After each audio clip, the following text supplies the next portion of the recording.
Assalamualaikum warahmatullahi wabarakatuh dan salam sejahtera. Menteri Sibat, Menteri Saraswati, Rosidah, Datuk Wilayah Persekutuan, Datuk Zaman, Datuk Bandar, Sarabanan, Sejarah Gajah semua besar dan malam petang ni. Terima kasih dan rakan-rakan termasuk peniaga-peniaga di Little India.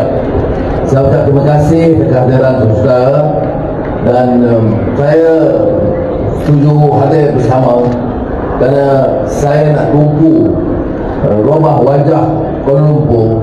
Saya boleh tengok gedung-gedung berjuta tinggi, restoran-restoran besar, bangunan-bangunan gagah. Kita juga mesti ingat majoriti rakyat di Kuala Lumpur ini adalah golongan pendapatan kecil dan tempat peniaga-peniaga, warung, restoran kecil termasuk di India, tempat tumpuan rakyat. Sebab itu saya bagi arahan kepada jabatan dan Datuk Bandar, kita ubah ekonomi madani ini, ekonomi yang prihatin, ambil tahu tentang masalah yang dihadapi oleh golongan bawahan. Saya sebut di sini sama ada Melayu, Cina, India, kategori ini mesti diberi perhatian. Sebab itu saya tidak setuju dalam langkah madani ini banyak bicara soal untuk kaum ini, kaum ini. Tidak. Bila saya sebut sekolah daif, sekolah tanah rosak, bumbung tak ada, dinding pecah, saya tak peduli sekolah mana. Sekolah kebangsaan, sekolah Cina, sekolah Tamil, sekolah Arab, semuanya mesti dibantu. Dan Alhamdulillah sebelum Oktober tahun ini semua sekolah ini dapat diselesaikan perkara asas ini. Ini kepada kawan-kawan saya masyarakat India, kerana ramai pemimpin masyarakat India di sini harus tahu, dalam sejarah ini kali pertama kita buat dasar yang jelas, dasar yang konsisten. Bila kita sebut sekolah orang miskin, sekolah yang rusak, tanah rusak, kita bantu semua sekolah. Jadi saya mahu kawan-kawan saya termasuk pemimpin masyarakat India faham ini pendekatan baru. Saya tak jumlah ini jumlah berapa ringgit untuk India, sekolah India atau sekolah Tamil atau sekolah Cina atau sekolah kebangsaan. Ada saja sekolah, ada saja masalah, kita wajib selesaikan. Saya tak kira sekolah apa, kerana di sekolah anak-anak kita belajar. Itu satu. Kedua, seperti saya sebut, kemiskinan tegak di Kuala Lumpur tak ramai. Baru-baru ini ICU panggil semua ahli parlimen yang ramai di sini, kenal pasti tiap keluarga yang masuk kategori hardcore poor, kemiskinan tegak. Yang betul, majoriti Melayu dan ramai juga India. Ada golongan kecil masyarakat Cina. Kita tak kira kaum mana masuk dari kategori miskin tegak, kita bantu. Ini baru disebut madani. Ada compassion. Kita ambil kira masalah rakyat yang dihadapi. Jadi sebab itu masalah 135,000 keluarga yang masuk dalam kategori miskin tegak, dan saya tak sampai 2,000 di Kuala Lumpur, tak boleh ya. Itu kita selesaikan tahun ini juga. Saya beritahu semua jabatan termasuk ahli agama wilayah, tak ada tolak ansur. Ada saja keluarga, saya tak kira kaum apa, rakyat kita jaga dan bela. Ini pendekatan yang harus difaham ya.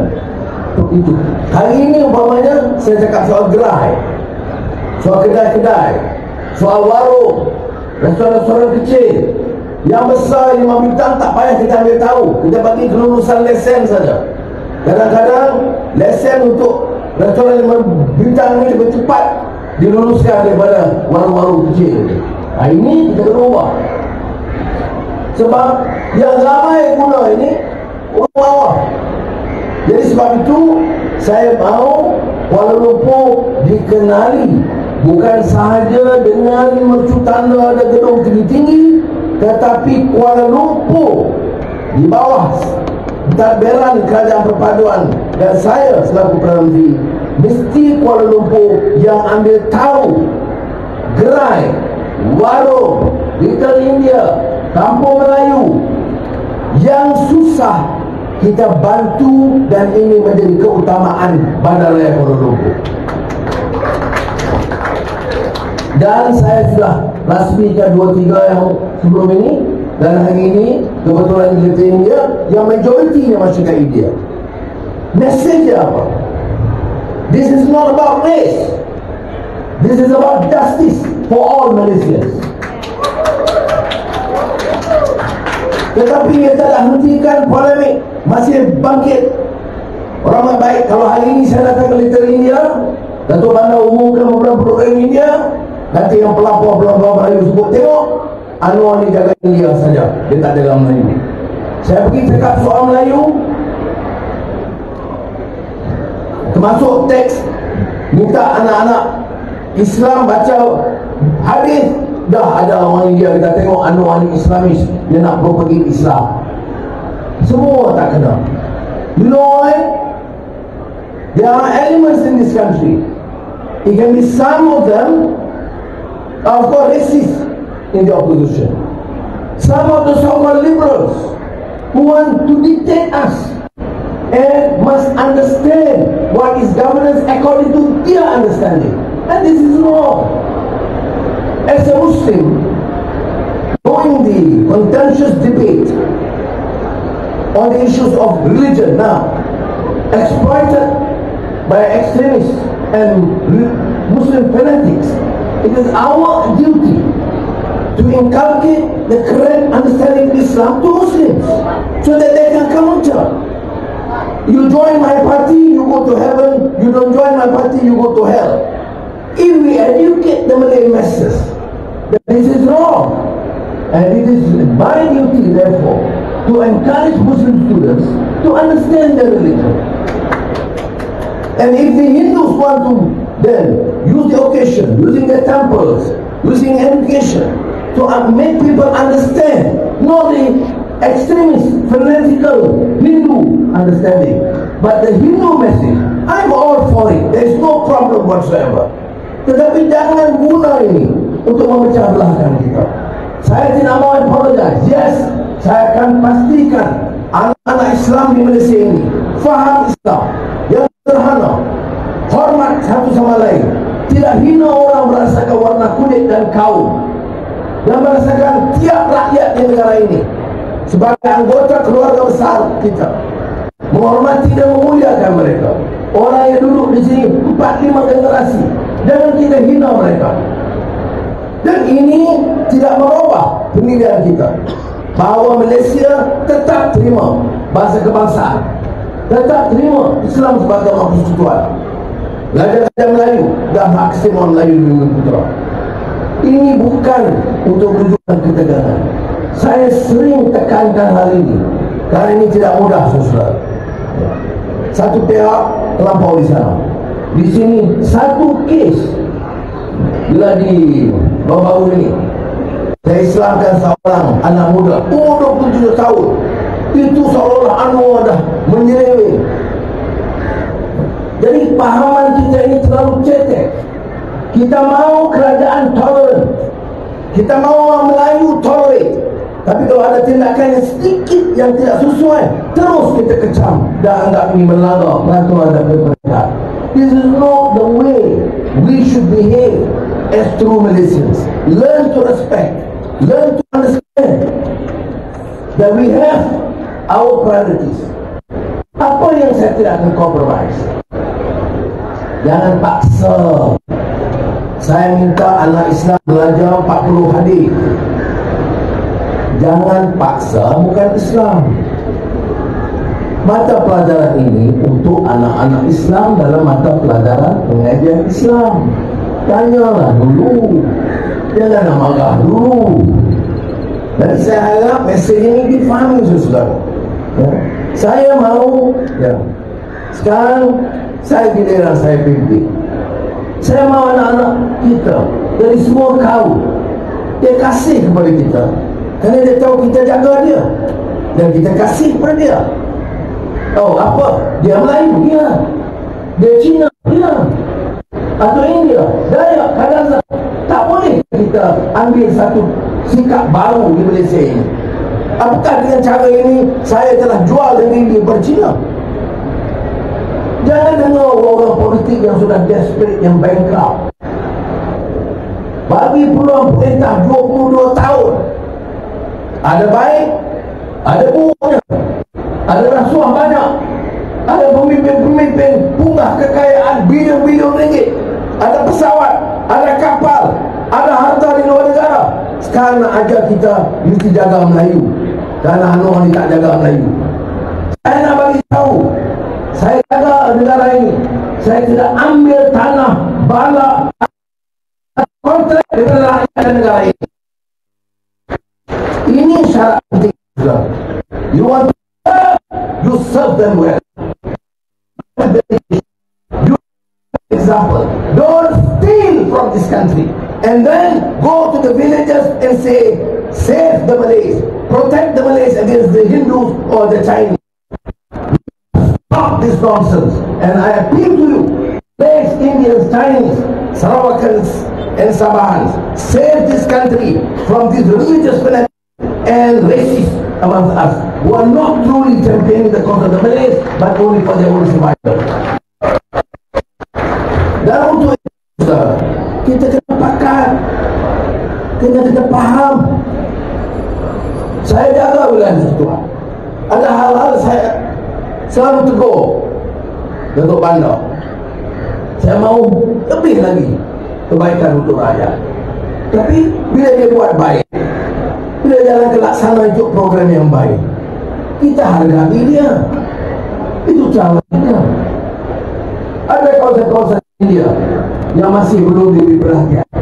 Awak untuk perhatian kita. Kita bantu. Negara ini dah merdeka lebih 60 tahun. Saya jaga negeri ini baru 9 bulan. Dia ambil masa. Dan ada kekangan keuangan. Cuma Sulawesi Barat tahu, Saras tahu, Sarawak tahu, dan lainlah PBB.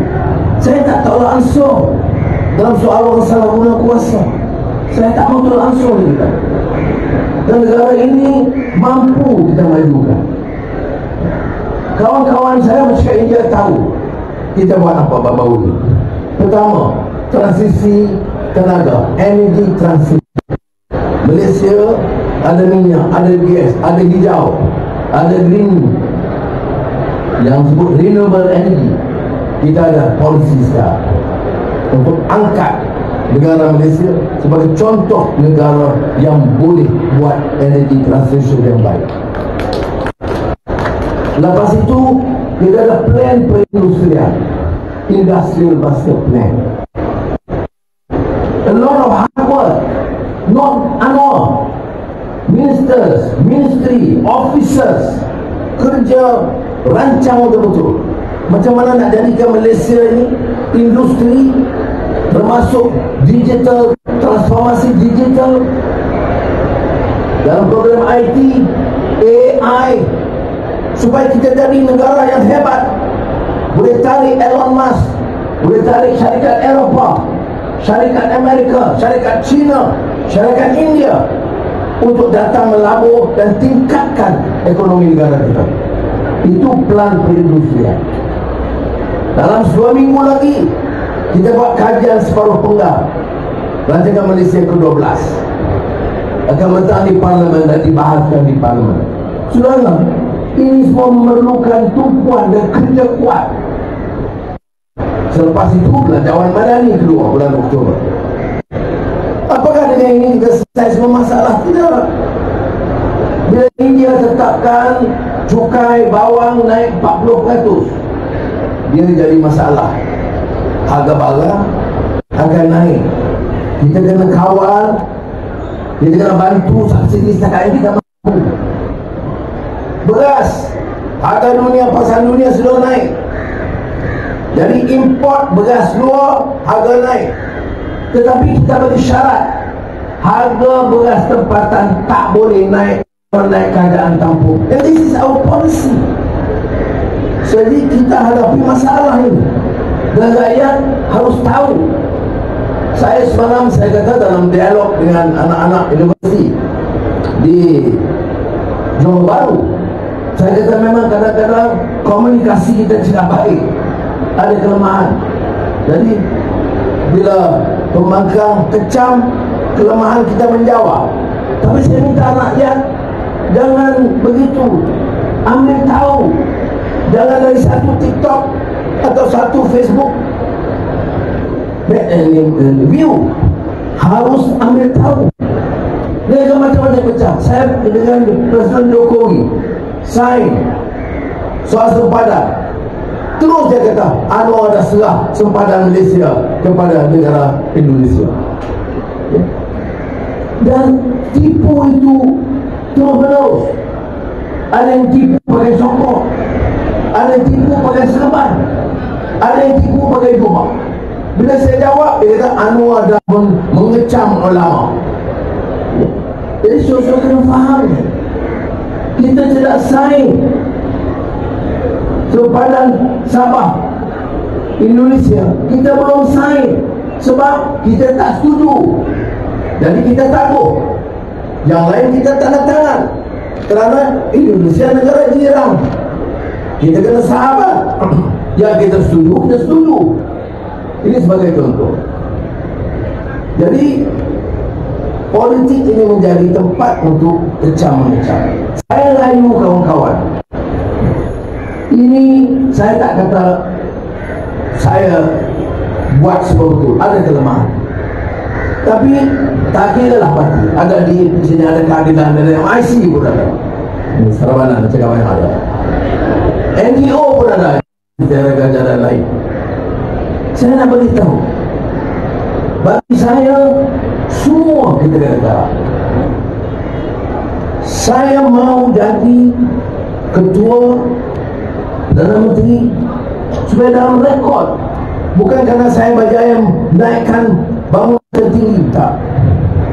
Bukan kerana saya boleh buat satu gedung besar, tidak. Saya nak jadi pemimpin yang setiap rakyat tahu this man did his best for our people, for every rakyat in this country. Dan ini memerlukan kerjasama saudara. Jadi saya harap dengan program ini, yang lainlah tadi Datuk Bandar dah terangkan tadi, saya nak tunjuk kita jaga kawasan Melayu, kawasan India, mana tempat saja yang sesuai. Kawasan Cina saya belum pergi lagi. Bung Khairul dah tanya saya bila nak pergi. Bagi saya ini pendekatan kita. But it will take time.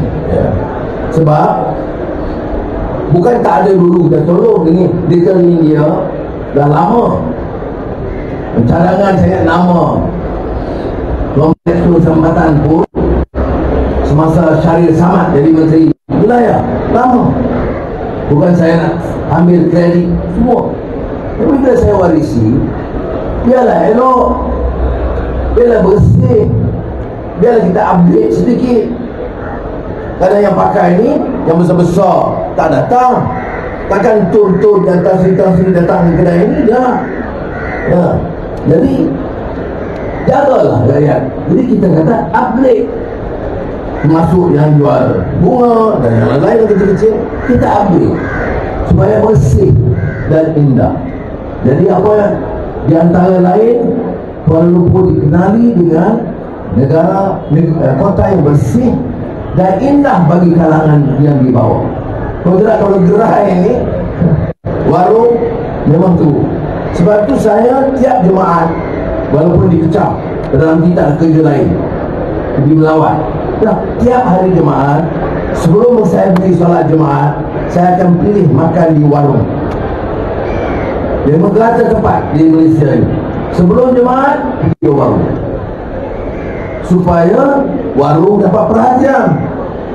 Perdana Menteri makan di warung, dan senang nak belanja 450 orang murah.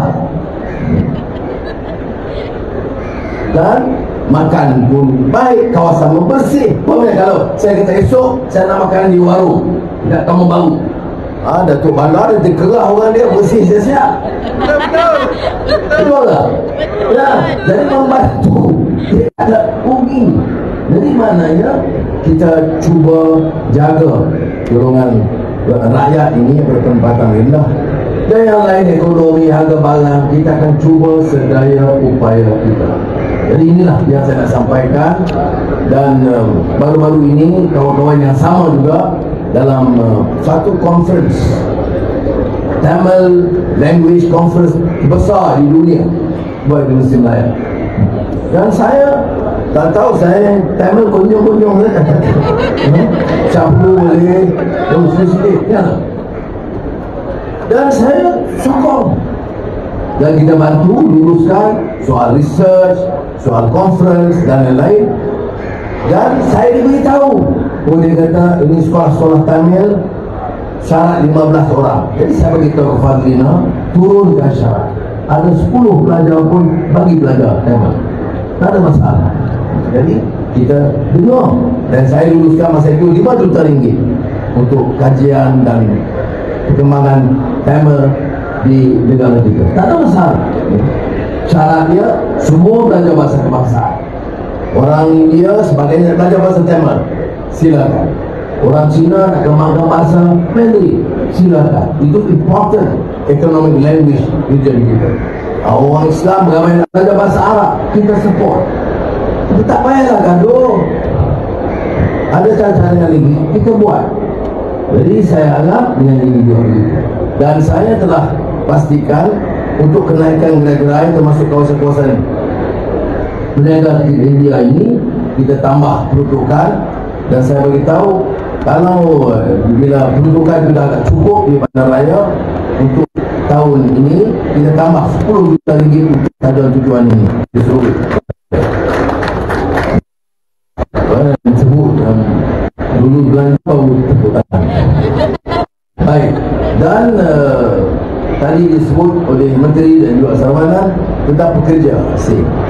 Kita negara ini terlalu ramai pekerja asing. Kadang-kadang kerja yang kita boleh buat. Saya minta penguatkuasaan gerai-gerai yang diberikan kelulusan kepada orang tempatan. Kalau dia sublet kepada orang bukan rakyat Malaysia, kita tarik balik lesen gerai. Ini saya supaya jangan besok protes.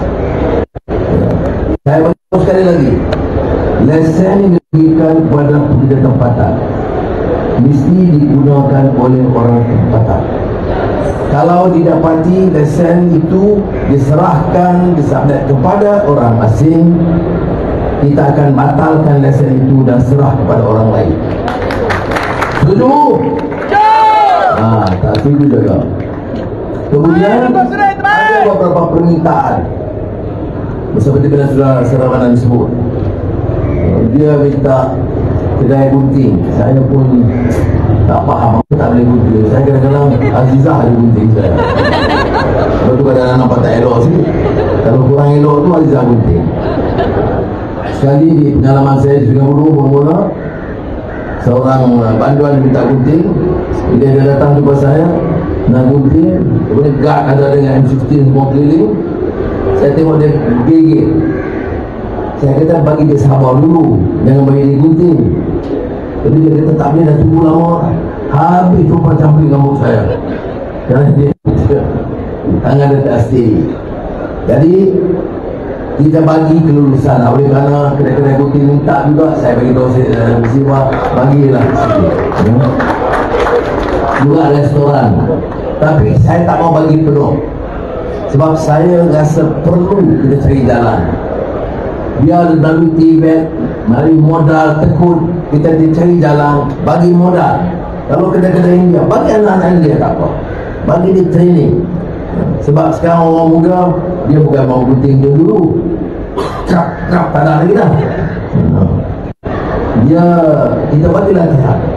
Dan saya ingat dulu Tibet bagi satu untuk baik restoran, gunting rambut, apa dia jatuh tadi? Hairstyle. Ya yo, kan balik. Menjual baju pun kena cari orang asing. Tapi oleh kerana keperluan segera untuk 3 kategori ini kita lulus tidak sepenuhnya, dan saya minta nanti dalam mesyuarat Jemaah Menteri hari Jumaat ini, Menteri akan bawa paper supaya kita lulus sebahagian untuk 3 kategori ini. Dan syaratnya kementerian akan pastikan kita ada some training ya, dan insentif untuk pastikan anak-anak kita dilatih dan kerja. Ya. Kalau kita tak boleh continue like this, tapi temporary tak apalah, semua ni memimpin dia bising saja. Lupa saja dah tu jadi kedai penting, dah tu jadi restoran, dah tu jadi ayo. Jadi saya kata okey lah, kerana dia orang bising sangat, saya dulu. Tetapi biar kita kategoris betul dan kita tambah training dan tibet termasuk pada anak-anak India. Sekali lagi saya ucapkan terima kasih. Assalamualaikum.